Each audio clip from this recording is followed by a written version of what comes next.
Alright guys, my name is Goblin, and today I'm going to be informing you of the best race options for DPS in Classic World of Warcraft.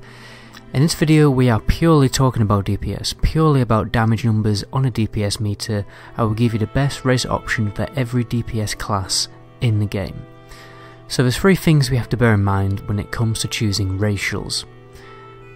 1. Passive racials.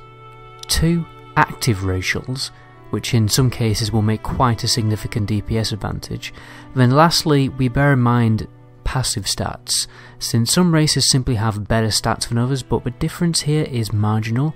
It's the equivalent DPS advantage of about half a necklace piece or a ring piece when it comes to the stats, so that part is up to you. So let's run through the melee DPS first, the rogue and the warrior. I will cover less popular meme specs later in the video. I personally don't think they're total meme specs, but anyway. For melee DPS, it's pretty easy. For Alliance, you should go human, and for Horde, you should go orc.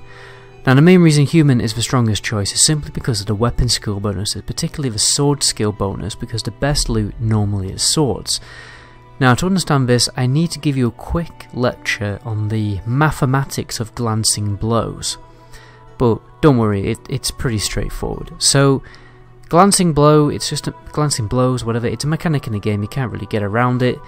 Well, you kinda can with weapon skill. So imagine you have a level 60 player, he's attacking a boss level character. Every melee hit that he swings has a 40% chance to do 30% less damage, and also not crit. Okay? However, every 1 point of weapon skill over 300 reduces that damage buff by 3%. So if your weapon skill is 301, your glancing blow damage debuff is 27%, no longer 30%. And because you're human, you have an extra 5 weapon skill, which means this debuff becomes a 15% damage debuff. So you're basically doing 15% more damage on each of your glancing blow hits. So 15% damage is quite a chunk of damage. Furthermore, this means you can hit the glancing blow soft cap a lot faster, which is 30%. So, well, it's actually 1510 weapon skill. 310 weapon skill removes this debuff entirely, right? And that also means if you can get there faster, it means you can prioritize gear pieces with crit gear on rather than gear pieces with weapon skill on. So that will be a further DPS buff. And that's the melee DPS, so let's run through the caster DPS and also the hunter. So for mage and warlock, the story is also pretty straightforward. For Alliance, you want to go gnome, and for the horde, you want to go troll. The reason gnomes stand out is 1, they have higher passive intellect, and 2, they have a further 5% increased intellect. Okay, increased intellect means increased crit damage on spells, increased overall mana pool, which furthermore means more DPS. The reason troll stands out is because they have the only racial that really benefits spellcasting DPS, and that is berserking. And that's pretty much it. It's just going to, speed up your casting time. And now let's go through the hunter. So for the Alliance, the DPS difference between dwarf and night elf is absolutely marginal. Night elf are technically better because they have 9 more points of agility. The dwarf will have slightly higher hit chance with guns, but not many best in slot gear are guns, apart from pre-raid gear.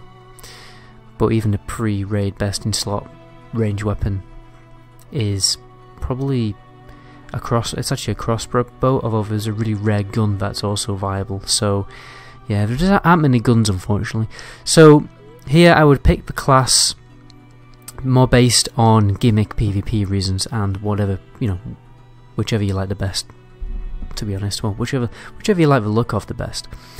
But for horde, however, it's definitely troll, because berserking can stack really nicely with rapid fire and improved aspect of a horde, which can speed up the cast time of the aim shot, massively increasing your DPS actually.